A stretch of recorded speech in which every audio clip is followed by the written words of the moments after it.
Hello, everyone. Thanks for having me. First, a brief disclaimer. I have to let you know that the views that I'm going to give you today are mine and mine alone. These views do not necessarily reflect the views of my employers, which are the Greenville Health System, Oconee Memorial Hospital, or the University of South Carolina School of Medicine. These are all my own thoughts. I am a bit humbled and nervous to be talking to you people because I feel like there may be some of you in this room that know much more about this than I do, but I'm still going to give it my best shot. I developed an interest in free markets when I was in residency, when one of my attendings handed me a copy of Human Action by Ludwig von Mises and said, "You need to read this." Over the course of the next 3 years, I managed to do it. And everything has changed since then. So let's see if I can operate this thing up, down, back, forth. So doubling down, the history of Obamacare. So why do I use this term doubling down? The reason is that in any collectivist or socialist mind, they have what I like to call a utopian vision. And they are very dedicated to that utopian vision. And a utopian vision, by definition, conflicts with the facts of reality. So it's always going to, at some point, bump up against reality. And when that happens, when there's a failure, the devotion is not to reality, it's to the utopian vision. So instead of making an adjustment to reality, what happens next is you double down. And then you keep doing that over and over and over again until you get to this point where your doubling down has resulted in a failure that is so massive that the only choice then is to either let reality be acknowledged and make an appropriate adjustment, at which point that will be very, very painful, or you resort to violence. And this is why all socialist thought, all progressive thought, devolves into Stalinism because it is against the facts of reality. And what I want to do is take you on a journey here of where we got where we are right now today. And in the process of going through that journey of seeing how we got here, it becomes fairly easy for us to predict what the next steps will be and what the adjustments that we in the free market will need to make to survive it. So this is the book that I wrote. As Jeff had mentioned, I have a sideline interest, a hobby that metastasized into my life. I run a personal training business, and it has become my devotion and passion to keep people and my clients out of the belly of the healthcare beast by avoiding entanglement with it altogether. And a gentleman named Mark Sisson that wrote a very famous book called The Primal Blueprint approached me about writing a book on the healthcare debacle. He had had some personal bad experiences with it, and he was also friends with Bob Murphy, who is my co-author. This book represents the most agonizing 9 months of my life. My contribution to it was written 1 or 2 sentences at a time and 1 page per day. And I remember George Reisman in his book on capitalism talking about when people were moving westward and how the progress was so slow that at the end of one day you could see the campfire from the previous day, and that's what this felt like. But fortunately I had Bob as my co-author, and I told someone earlier today, Bob is brilliant. The distance between his intellect and my intellect is greater than the distance between my intellect and a chimpanzee. He's really a bright guy. So I'm representing my book. That's my financial disclosure. Please buy my book. So medical care. What is it and What should it be versus what it actually is currently? It should be a fiduciary relationship between the provider of a service and a consumer. Very straightforward. There's a sick or injured person, you can help them. It's an individual transaction. But what it is devolved into is a third-party relationship where the provider is coerced to place the needs of the collective over the needs of the individual, the patient. This is particularly true in our current healthcare system that has the accountable care organization model, which, because of some backlash, has been conveniently renamed into the clinically integrated network, where they describe caring for the health of an entire population. And I always chuckle when I hear that. The reality will always be one doctor, one sick or injured person. But when I hear them say we're taking care of the health of an entire population, I like to ask people that say that, have you ever known anyone or have you ever personally bought a tropical fish tank? If not, go buy yourself a 50-gallon tank, buy yourself a dozen tropical fish, get their environment just perfect, get their diet just perfect, and if at the end of 1 month, half of those fish are alive, then I will have a grain of confidence in your ability to manage the health of an entire population. But when you talk to me about this, when you talk about a population that has been living for 35 years on a diet of funnel cakes and Mountain Dew, then it really leaps into the realm of fantasy.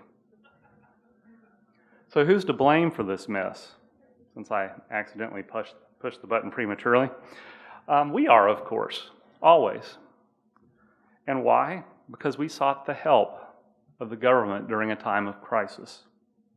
And this set into motion long-term consequences that we're living with now. So how do we do this? Well, it was the Great Depression, an economic crisis brought on by government manipulation that should have lasted 3 years, that instead lasted a decade because of, thank you.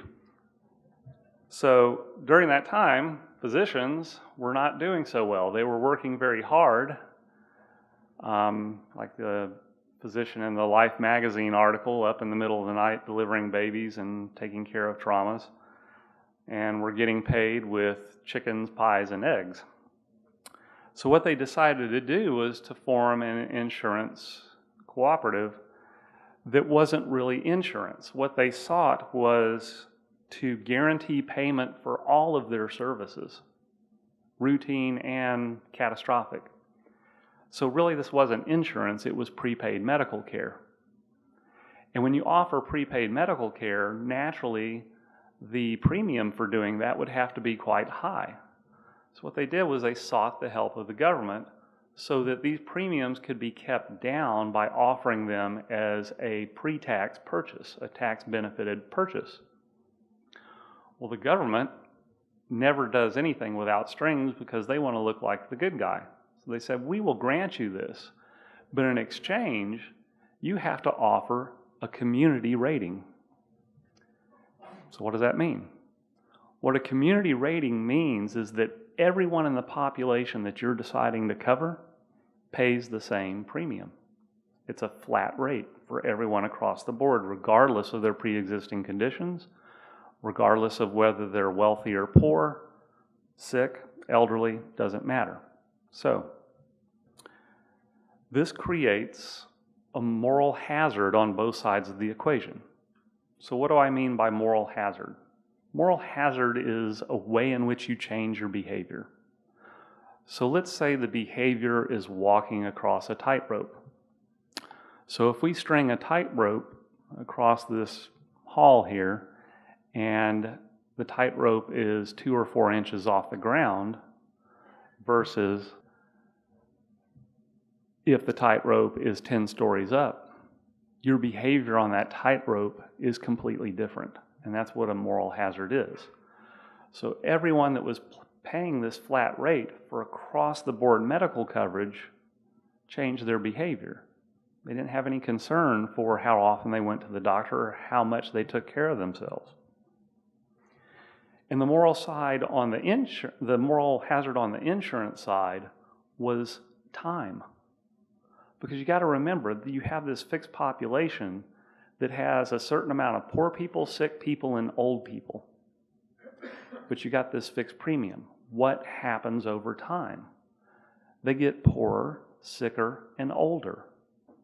So that moral hazard increases over time, and that creates an impetus for adjustments that will be coming down the pike. The next thing that happened is that other insurers tried to compete. Everyone liked this model, so everything became predicated on that model. So even without the tax-exempt status, they tried to offer a similar product, and third-party payment became entrenched. And that made comparison shopping impossible, and it created another moral hazard in Friedman's quadrants. Is anyone familiar with Friedman's quadrants? It's based on the work of Milton Friedman. So let's just take your screen, whichever side of the room you're sitting on, and divide it into 4 quadrants. And on the y-axis, we're going to have your money and someone else's money. And on the x-axis, we're going to have yourself and someone else. So up in quadrant 1, you're spending your money on yourself. That means you care both about price and quality. When you're spending your money on someone else, you care about price, but less about quality. Down in the 3rd quadrant, when you're spending someone else's money on yourself, you don't care about price. Price no object, but you really care about quality. But down here in that 4th quadrant, you care about neither price nor quality. That's a new moral hazard that's created by a third-party payment system, and that's what started happening here.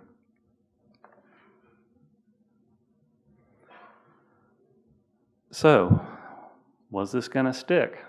Well, World War II came along. All the young men in the country were overseas fighting a war, and there was a shortage of labor. As such, employers were having a hard time attracting employees because the wages were going so high that they weren't affordable. And what everyone in the general public seems to forget, because we've never been taught this, is that wages are a price. Wages are simply the price for labor. So what the 1942 Stabilization Act did was it froze wages and prices. And what happened was with frozen wages, there was no way to attract workers to come do a job. So what the government allowed was for the employers to compete for workers by offering benefits. And one of the benefits was this form of third-party payment prepaid medical care. And that allowed them to compete for these scarce labor by offering these benefits that were not considered wages under that particular act. So the IRS gets involved, and only 1 year later, it gets enacted into law. And it decreed that health insurance premiums are a legitimate cost of doing business and that they can be deducted from an employer's expenses income. So collectivism got incentivized. And the tax advantages were available to people who purchased their health insurance through an employer program, but not to individuals who paid their premiums independently. So over time, what happened is you became punished for any attempts to be an independent business person and to purchase your health insurance independently. And this disparity increased over time. There was a collective bargaining going on and a tax advantage with the employer side that severely punishes those who attempted independence. Because what happened is over time, they had more covered lives. They gradually became an 800-pound gorilla. So today, back when I was an independently practicing emergency physician in a Democratic emergency medicine group, before I got bought out by a big hospital system and forced to be an employee. When I bought my health insurance, the monthly premium was $1,800 a month for $10,000 deductible. Now that I'm employed by a big health system, the money that's taken out of my paycheck amounts to about $400 for a total out-of-pocket expense of $1,500 a year. So the disparity between the two is massive. So there's some logical consequences to this whole model. Employees become unaware of the costs. They're completely blinded to it. They're not paying out of pocket. They don't care. They're spending someone else's money on someone else or someone else's money on themselves. Because it's bought with pre-tax dollars, they really don't know how to make any sort of apples to apples comparison between jobs. You can't compare benefits versus wages. And ultimately, it feels like an entitlement, and that engenders a buffet mentality of overusage. And it's a buffet mentality that in the commercial insurer falls down in that quadrant 3, spending someone else's money on yourself.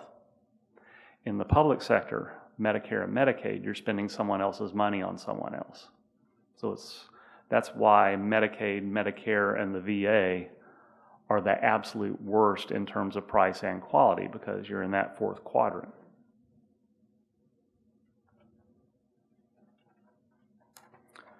So remember I told you about the moral hazard of time with this whole model. The poor, old, and sick get poorer, older, and sicker. And that became to be a problem. It became to be a problem for all of these insurers. And there's a big outcry to the politicians to fix it. So their first attempt to fix it and further collectivize medicine was the Burton Act of 1946. This is why so many hospitals that you're familiar growing up with were named memorial hospitals. Any hospital under the Burton Act was named a memorial hospital in honor of World War II.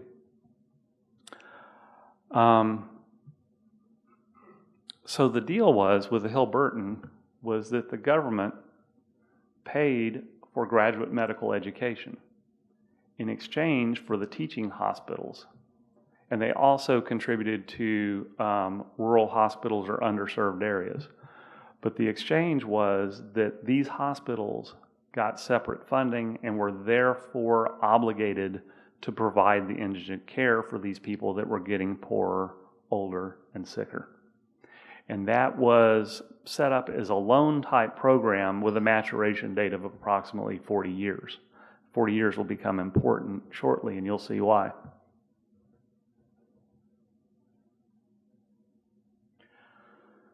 So the Burton Act took some of the heat off, but it wasn't enough, because the older part of that equation was getting worse at an exponential rate. And in 1965, Medicare was signed into law.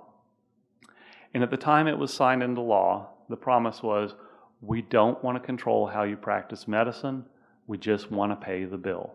We're not going to control your practice. But what this successfully did, and the third-party payers loved it, is it removed anyone over the age of 65 from the insurance pool. That improved their profit potential for private insurance and shifted the high-cost and high-risk segments onto the government, i.e., we, the taxpayers. But that was a big mistake. That elderly population was growing exponentially, and they weren't dying like they planned for us to. So this system had to get propped up from one election to the next, because you had, under that coverage, the biggest voting populace in the entire population. So they try to prop it up by limiting costs through appropriate or medically necessary treatment coverage, as well as limiting payment to doctors. And it outlawed supplemental payment by patients to their doctors. So you go see your physician for an operation, says that'll be $4,000. Medicaid says we'll pay $980. you can't balance bill the patient. That was written out of law. So you had to take whatever Medicare gives you. Problem was, because of the size of this population, that CMS patient pool represented a huge part of the income of your practice. So you had to play. Still wasn't enough. So in the, I can't remember if it's 78, 80, early 80s, DRGs came into play. DRGs were dreamed up by some academicians at Harvard, one in the public health department, one in the economics department, as a mechanism for basically just limiting how much was going to be paid out to physicians. And as y'all are all well aware, and for those that aren't, it's basically a price control. It says you get one diagnosis for a patient, and that diagnosis gets X number of days paid for in the hospital, which is this amount. It completely ignores any comorbidities, complications, anything that makes the payment, makes the patient stay longer in the hospital or have more stuff done to them. If that happens, you eat the cost of that, is what it boils down to. And this triggered some forms of cost shifting on the private side. So you try to ramp up prices elsewhere to shift those losses onto someone else. Well, the people that got those costs shifted onto them didn't like it so much. So in the mid-1970s, the Health Maintenance Organization Act was signed, and it was brought on originally by Richard Nixon and Edgar Kaiser. And a great quote from John Ehrlichman was, "All incentives are towards less medical care because the less care they give them, the more money they make." And for those old enough to remember the whole HMO pressure that occurred during the 1980s, it was massive. But it ultimately failed. And it failed because of this pesky thing called the Hippocratic Oath and the fact that most physicians own their private practices. So that was defeated, and it felt like a victory, but it wasn't. Because really what that did was it just flushed out who the players were and how to double down next. And that's how we get where we are today. My favorite law, EMTALA. As an emergency physician, I've operated under this my entire career.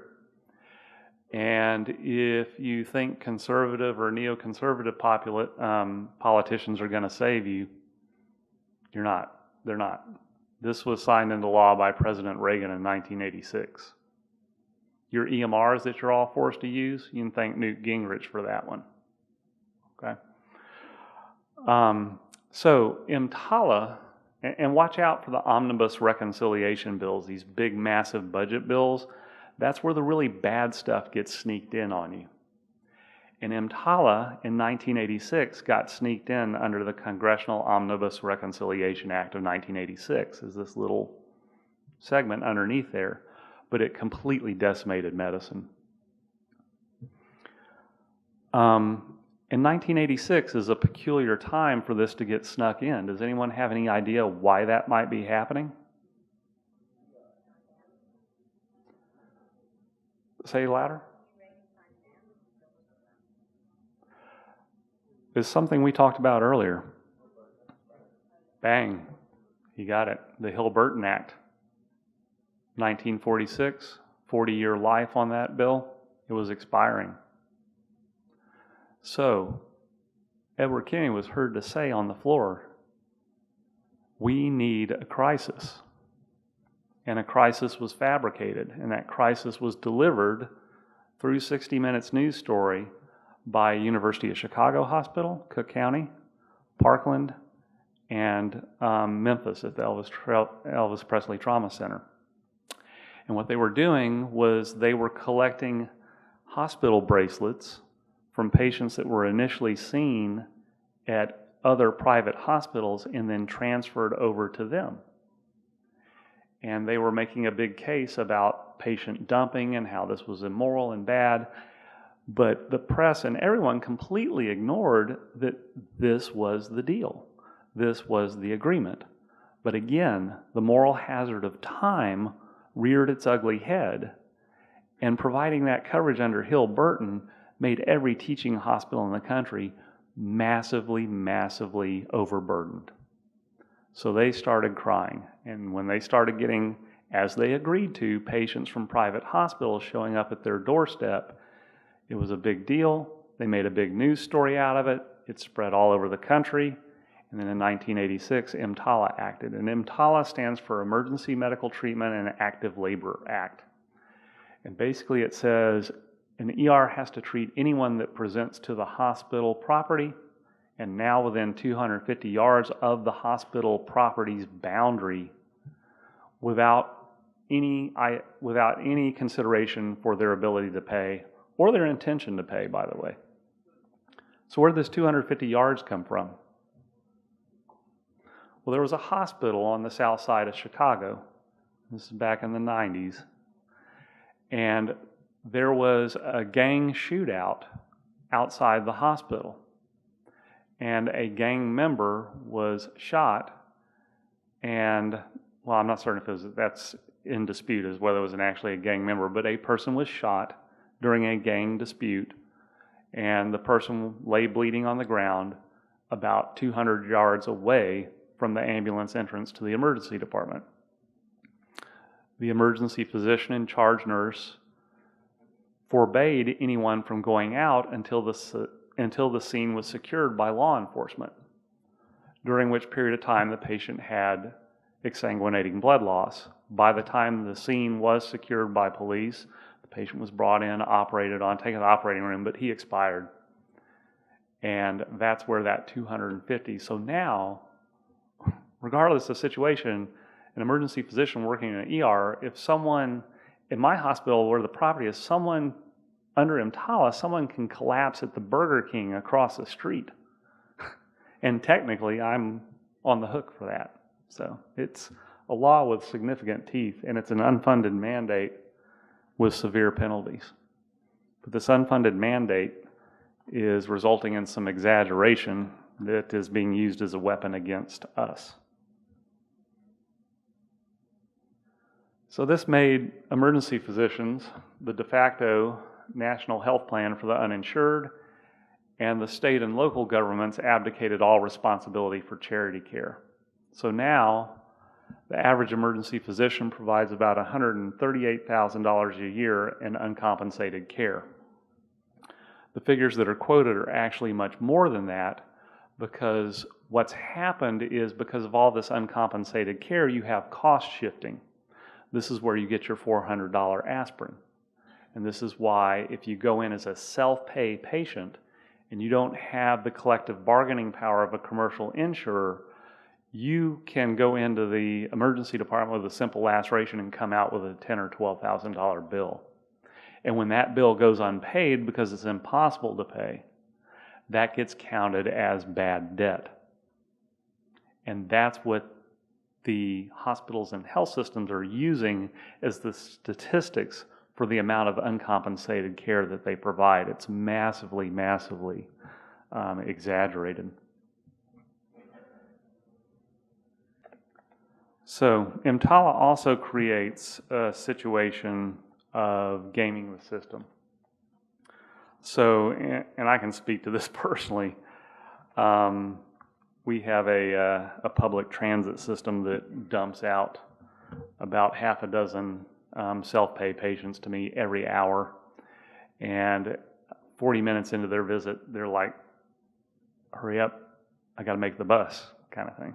So they've learned that it's a place where you can get free care. It's resulted in a massive influx of non-paying and non-emergent patients, which contributes to the overcrowding. But the real contributor to overcrowding is the DRGs. Because there's price control on the inpatient side of medicine, price controls always create shortages. If you force a provider to sell something for less than it costs him to provide it, the only rational choice is to limit access, and that's what's happened. So when we have a certain number of admitted patients, the hospital gets full, they all get held down in the ER, my 12-bed ER turns into an 8-bed ER, and everything grinds to a halt.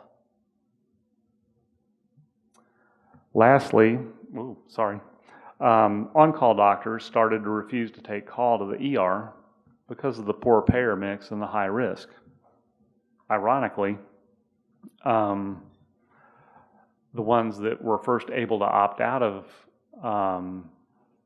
taking call were the physicians that under Medicare got the best deal. And why do these physicians get the best deal? Because of the lobbying power of the AARP. So if you ever wondered why orthopedists, hip replacements, and ophthalmologists, cataracts, make so much money under Medicare, is because the AARP had huge lobbying power to preserve their fee schedule while everyone else's got sliced and sliced further and further and further. Then along came HIPAA. So about the time Newt Gingrich decides we all need to be using electronic medical records, everyone started to realize, well, this is a great opportunity for theft of personal information and identity. So this applies to anyone that files electronically, and guess what? Government payers require that of you. And this is where the early meaningful use for electronic medical records started. It's almost impossible to comply with. It's complicated. There's severe penalties if you mess it up. And part of HIPAA was that you couldn't deny coverage for pre-existing conditions, which was a big bragging right when the Affordable Care Act got passed. But I got news for you. That had been in the law for years prior under HIPAA. The result was the death of private practice. Because the overhead burden from CMS, private insurers, and HIPAA, it just ate up any practice's profit margins. You needed a whole army of staff just to be able to comply. And private practices were bought up by hospitals who had the scale to deal with the regulatory burden. And how were private practices bought out? Remember when I told you in the 1980s the HMO that fleshed out the players? What they realized was that if you have independent physicians, this will not work. We have to have them in a position where we can control their behavior. So imperceptibly, like the frogs sitting in the pot while the heat's getting turned up, and you don't realize you're cooked until the water's boiling, over time what happened is facility fees went up and up and up, while physician fees from CMS went down, down, down, until you cross this critical threshold that happened about 4 or 5 years ago, where now a health system or a hospital, because it's flush with cash from facility fees, can now pay in salary to a physician more money than he can make if he collected and billed on his own. So private practices started falling like dominoes, and they all became hospital employees. And once you're employed by the hospital, then your behavior can be controlled. We can bring back the HMO model, and you won't have the option of saying, no, I'm not going to do this. The other thing that happened that was genius was this values-based purchasing. So in an effort to contain costs, they came up with values-based purchasing, which was if you were part of a big health network, you got to purchase all your supplies at a much lower cost. But if you were a rural hospital or an independent single private hospital, you were paying a much higher cost. So around 2010, all these small hospitals started hemorrhaging money. Well, in stepped the big health systems to save them. And what happened is the health system gets a bigger and bigger and bigger footprint. Meanwhile, commercial insurers, their coverage network gets tighter and tighter and tighter. So watch out for what's coming next, because when the health system's footprint equals or exceeds the network of the insurers, then the health system becomes the insurer and the provider. And all of the physicians in that network, all the providers in that network are employed. Then you can really control behavior. Part of what transpired during this whole transition was the Hospitalist Movement. Physicians in primary care that knew their patients best and used to come in and make evening rounds and admit people and watch them in the hospital, and that was part of their practice, started to opt out of that because they were under immense pressure to move the volume through their private practices, and those interruptions couldn't be tolerated. Also, there was a refusal to take call because EMTALA exposure made the bottom line look worse to the employer. So hospitalists were hired by the hospital to provide inpatient care. And these people are under immense pressure. They're excellent physicians. They do a good job. It's morphed into its own specialty the same way emergency medicine did. And they're forced to operate under the continually moving goalpost of CMS. They're changing the rules about what's accepted so frequently just as a mechanism to deny payment for services rendered. So there's a whole army of case managers, social workers, and nurses that are basically carry around, the ICD-10 manual and the procedures code and know all of the criteria for payment. And admission and treatment is based on what's allowed. And there's all sorts of silly requirements that end up leaking through. And I wanted to mention the fall paradox. I don't know if this happens out in the community, but it's part of required emergency medical documentation. It's called the MORSE, M-O-R-S-E, Fall Risk Assessment Scale. Are any of y'all familiar with that? When I pull up a nurse chart from the ER, about 80% of the chart is taken up by this Morse Fall Risk Assessment Scale. Are the bed rails up? Is the patient prone to falling? Does the patient have non-slip footwear on? Are the patient's personal belongings within reach of them? Or the call button at their bedside? All these different things you got to check box because falling is so bad. The nurses have to put this weird yellow seatbelt on a patient just to walk them to the bathroom because falls are so bad. But if I have an elderly person that falls in their home and has a pubic ramus fracture, a non-operative fracture, can I get them admitted to the hospital under CMS? No, it doesn't meet criteria for admission. So apparently gravity is a real big deal in the ER. But once you go home, gravity's not such an issue. I mean, it's just constantly these sort of things that make no sense from a reality standpoint. So we finally culminate in the Patient Protection and Affordable Care Act. So one rule about any legislation passed by the government, whatever its name is, it does exactly the opposite. So it was signed into law on March 23rd of 2010. I was sitting in a friend of mine's office, a neurologist office, waiting 4 hours beyond my appointment time. I watched it on the TV being signed into law on that day. I thought I had a C7T1 cervical radiculopathy, and I was there to get a nerve conduction study done.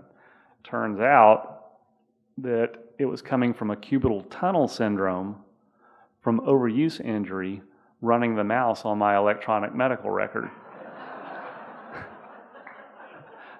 So that one day, if that didn't put me in the bell tower with a rifle, nothing else was going to. So what is Obamacare? Basically, it's this horrible mess that we've had up until that point, except now you're forced to participate by law. First time in history that a person can be financially penalized under the tax code for a negative action, for not doing something, not buying something. Fortunately, because we have the utopian vision at play here, these bozos didn't realize that there's an entire shadow economy out there. I don't know if you guys have had any lawn work done or some trees planted or a deck built, but the guy always says to you, hey, you just write that out to Jeremy Smith? Because everything's cash under the table. And are there any emergency physicians in the audience at all? All right. No one. Okay, so if you ever want to clear out an ER, if you ever have a patient that you just don't want to see, what you do is you walk into the room and you say, oh my goodness, I see you don't have any health care coverage. Let me tell you what, under the Obamacare, everyone has health insurance now. You should have health insurance, and you don't have it. So I'm going to get someone to help you out. I'm going to call one of our case managers, and they're going to get you signed up on one of the healthcare exchanges so you can have health insurance. You walk out of the room, and you come back, and there'll be a gown laying on the table. They'll be gone. Because the shadow economy is, and that's a bad name for under-the-table economy. The shadow economy is really the real economy. What we're all dealing with and living with and paying our taxes within is the bogus economy. So there are people out there that are operating in the shadow economy. And only when things have gone really bad has a legitimate economy have to be named a shadow economy. But that's what's really kind of stopped this in its tracks. But ultimately, and we're almost there, once these price controls cannot be dissipated via cost shifting, shortages and rationing explode. So, and it's starting to happen. Just now, Aetna, in case y'all haven't been following, is pulled out of the Obamacare exchanges. And that's going to have a domino effect, and it's going to start to collapse. The answer then will be double down. But then what that actually means, we'll have to see. So what if you get sick?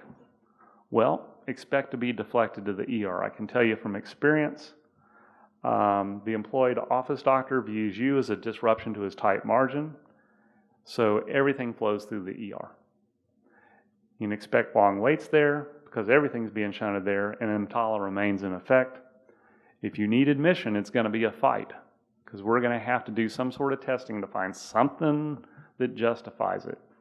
And a whole lot of what goes on between me and the hospitalist is just creative criteria meeting.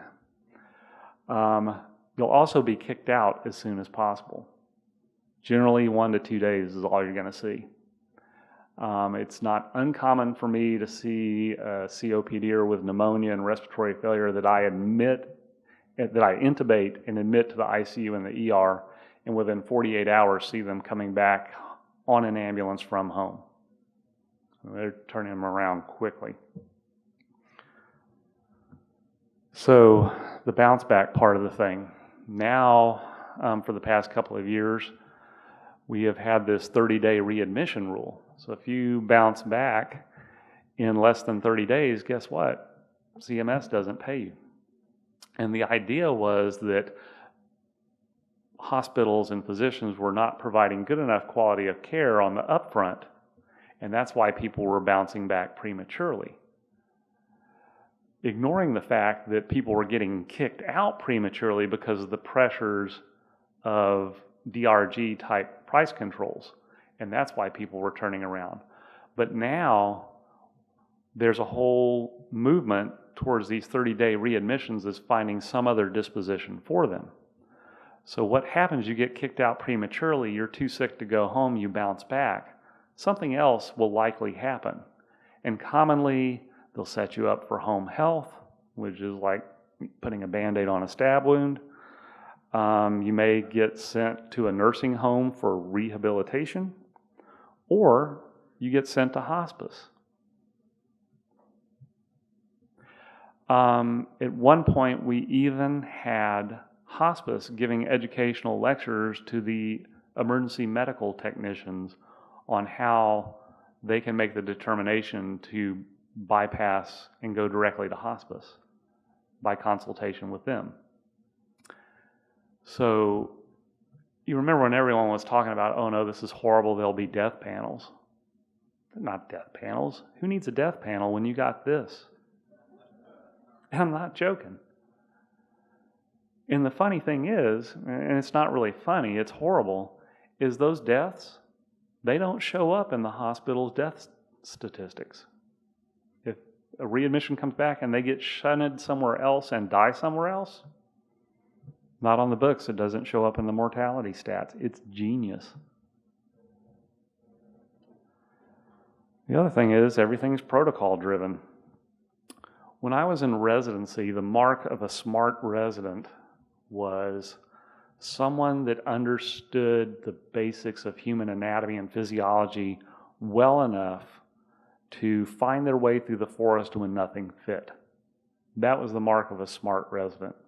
Now the mark of a smart resident is who has memorized the Ottawa ankle rules, who has memorized the PCARN head injury rules for pediatric, who's memorized the heart score for, risk stratifying chest pain as to the type of workup they're going to, who memorized the PERC score for pulmonary embolism.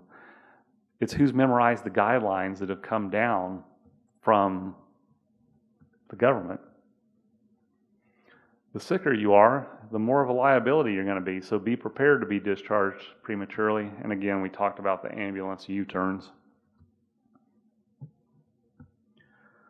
So once again, the evil genius of the Affordable Care Act was that they ramped up the facility fees, ramped down the doctor fees until a health system could pay more than they could make independently. The incentives in job security put the physician in the position of carrying out the rationing, and this is the evil genius. Patients don't want to be rationed. They're going to be mad at someone. Now that you're forced into an employed position and payment to your employer is predicated on cooperating with these protocols, you're going to be under immense pressure to carry out this rationing. So the evil genius is they have put the provider of the service in the position of carrying out the rationing, which is going to really anger the buyer. It's really going to anger the patient. Well, guess what? Now that they're predicating your payment on patient satisfaction. God, man. I mean, really, it's insane. You couldn't have, this may have happened just organically and unintentionally, but if you were an evil genius, you couldn't have thought of a better way to hose doctors. So what's the way out before it's too late? The way out is you guys. And that's why I came here, just to be in your presence. Because as an emergency physician, emergency medicine would probably not even exist were it not for socialized medicine. I am the furthest removed from the private practice of medicine, so just being in your presence is an honor. But a cash-based, direct interaction between a willing buyer and a willing seller is the way out. It starts in little pockets and islands. It starts in surgery centers, imaging centers, primary office practices. But we got to make the next step. And the next step is we got to take this model and expand it in the 24/7, 365 aspects of medicine. Not just because that restores medicine to what it should be, but because it's going to be essential for you guys to defend your practice, the proper practice of medicine. Everyone ever see or read The Rats of Nim? A little story about rats that were at the National Institute of Health and Medicine that got injected and became intelligent. And their big shame, they ran this very complex organization, organized society. Their big shame was that they were stealing electricity from Farmer Brown. Well, this cherry-picking argument is going to be used by politicians to try to shut down free market medicine. And this will be particularly true if Hillary Clinton gets the nod. And how they will do that is by using these inflated facility fees and provider fees, mostly as a result of EMTALA, to say, look at this huge burden of uncompensated care that we're bearing here. These guys are cherry picking from us. They're taking the best paying patients and they're cherry picking from us, and they're not doing anything to absorb the burden of this uncompensated care. I'm here to tell you those numbers, they're hugely inflated and they're bogus. And the other thing that it ignores, particularly with regard to the ERs, is that emergency rooms are profit centers, my friends. And they're profit centers by virtue of their downstream revenue. There's a lot of uncompensated care that cycles through there, that's true. But on the facility fee side of the equation, they are a massive, massive profit maker. And one of their biggest profit centers is going to be used as a weapon against you. So EMTALA and the ERs, they are a safety valve for a dysfunctional system, and they also afford what's called moral diversion. And moral diversion is if you're out there anywhere and someone asks you a medical question that makes you a little uncomfortable, you are off the hook with 4 words is go to the ER. Okay, there's I don't know if y'all ever follow gomerblog.com. There's a great story there. It says the Ask a Nurse line has recently been renamed to go to the ER line. Moral diversion, if you're a hospital employed practice, it's 4 o'clock on a Friday afternoon and someone stumbles into your office, it's just mildly a pain in the ass, go to the ER. If you are the janitor at a nursing home or a memory care unit, you can send a patient to the ER. I mean, it's just, there's no speed bump on the way there. But in general, if you want to admit a patient, they got to go through the ER. The hospitalists won't accept them unless they've been seen and stabilized through the ER. Everything flows through there. So the solution, stepwise expansion of the free market medical model. I really think, this is a plug, so if anyone wants to do this, get on board with this, I'd love to work for you. Affiliated free market emergency departments and affiliated inpatient and observation facilities. Surgery centers can take on more complicated cases that require inpatient recovery. Start building out from there. Once you get a large enough inpatient service, then you can look at having cash-based inpatient practice. This will undermine the moral diversion and the cherry picking, and it will easily develop margins to absorb true indigent care. People in this country do not know this, but prior to the Burton Act, the indigent were very well cared for in this country. Almost every hospital in this nation had an indigent wing, and people were cared for, and those costs were written off and absorbed easily. The indigent care and the Medicaid, it's a cottage industry, and it's creating bogus numbers to perpetuate all this. But more than anything, what's going to happen is, and it already is happening, as you guys model, the free market is so powerful, the pricing is so good. Pricing is nothing more than signaling the facts of reality. And when you do that, the price is so good that someone can be taken care of definitively, cash out of pocket now for less money than a copay or deductible on their employer-provided insurance. And that's where you guys are now. And as you ripple outward and expand that model, that's going to be true with that expansion.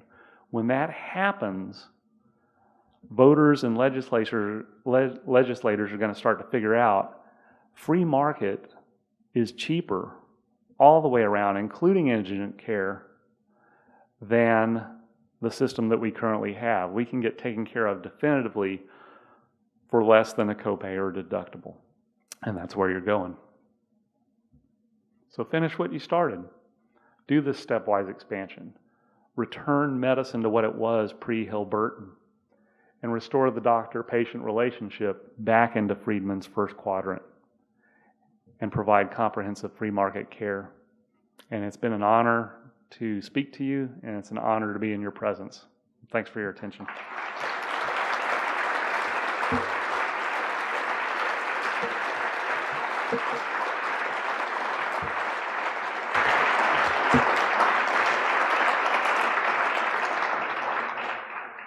If there's any questions, I'm dying to throw one of these things.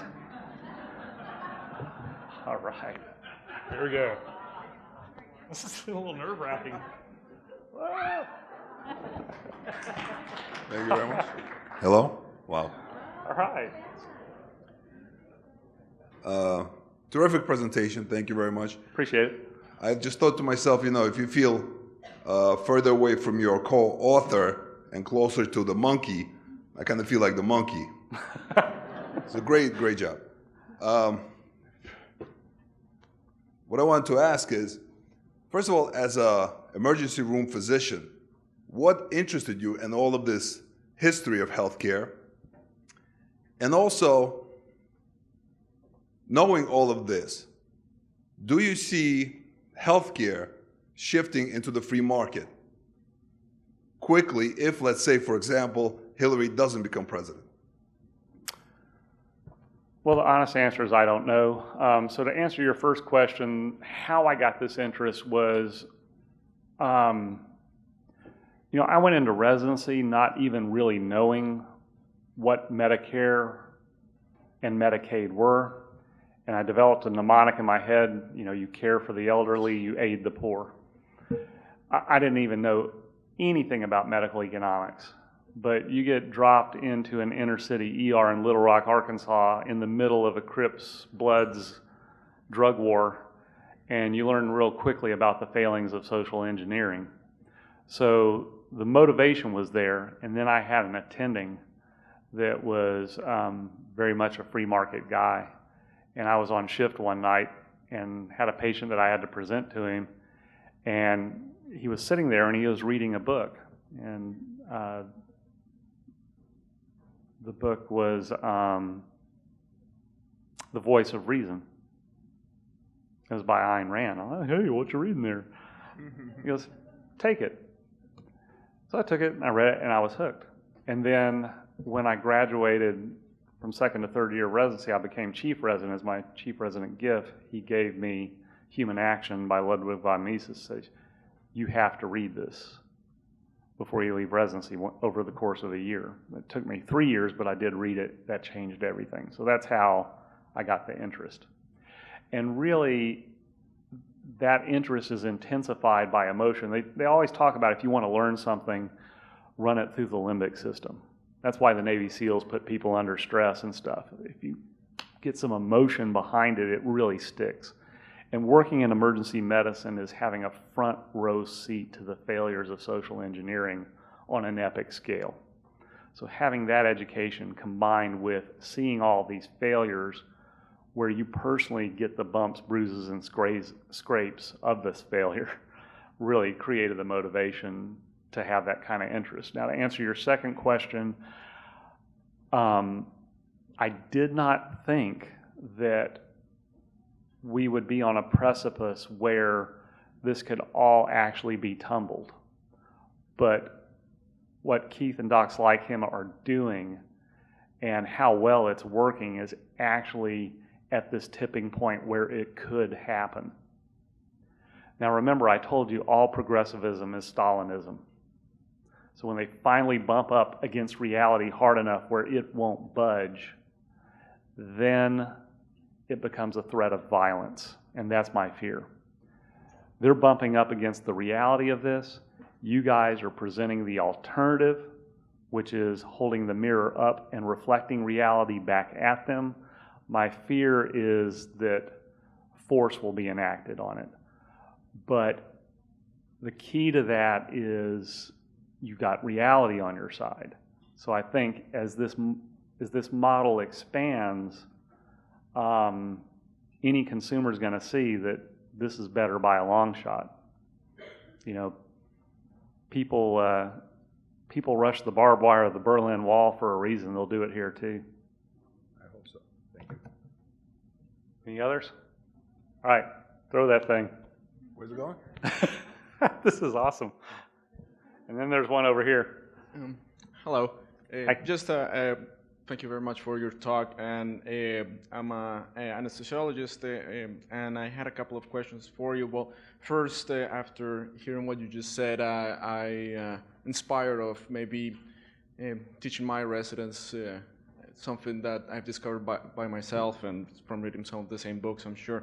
But my question is, which area, a specific area in medicine do you think is apt for this next step that you mentioned, actually creating networks between emergency rooms and freestanding inpatient services and maybe even surgery centers? What are your thoughts on that? Yeah, I'm probably the least qualified to answer that of anyone in this room because I'm not actively participating in it, but what I would envision is that the surgery centers are going to be under more and more demand, and they're going to be taking on more and more complex or high-risk patients that may require some observation or inpatient coverage. And I think from there you see the surgery centers sprouting into a freestanding limited hospital, which then expands from there. Once you have a certain amount of inpatient capacity, then I see the doors to a free market emergency department kind of merging with that. Currently in Texas, Colorado, Arizona, where there's not certificate of need laws, there are freestanding ERs that do not accept CMS funds that are just fantastic. They function really well, but they have agreements for if any of their patients are sick enough to require admission, they have admission agreements with local hospitals, which it still makes it a great place to work, but from the standpoint of what we're trying to do, that doesn't work because you are succumbing to the rats of NIM cherry picking argument when you rely on that. What I want to see is surgery centers expanding into hospitals, hospitals expanding enough to accommodate an ER, and then free market 24/7, 365. Thank you. Yep. Over there? Here it comes. So cool. Thank you. That was a great discussion of reality.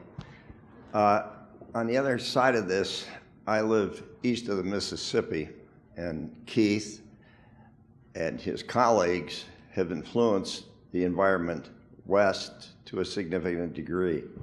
My question is this, looking for a metaphor, why doesn't plastic surgery seem to give us a foothold upon the free market in places where networks and big insurance companies are at work? Because it seems to me that the cost for plastic surgery is fairly significant, and yet that is a cash business. I think it has to do with a distortion in our moral landscape. And that distortion is we think that anything that's essential is too important to leave to the free market. And anything that's elective or luxury is okay to leave to the free market. And I think that's embedded in the American consciousness and psyche. And that's why that is able to flourish. And I'm in South Carolina, so I am also east of the Mississippi. I know exactly what you're talking about. However, on the flip side, the same thing's true of ophthalmology and LASIK surgery. And the price with that has just gone down, down, down, down exponentially. So, you know, I think the first thing is to say wherever you can get a foothold, take it and just live with it. But I think the explanation for it is really a defect in the education and the cognitive landscape of the American mind.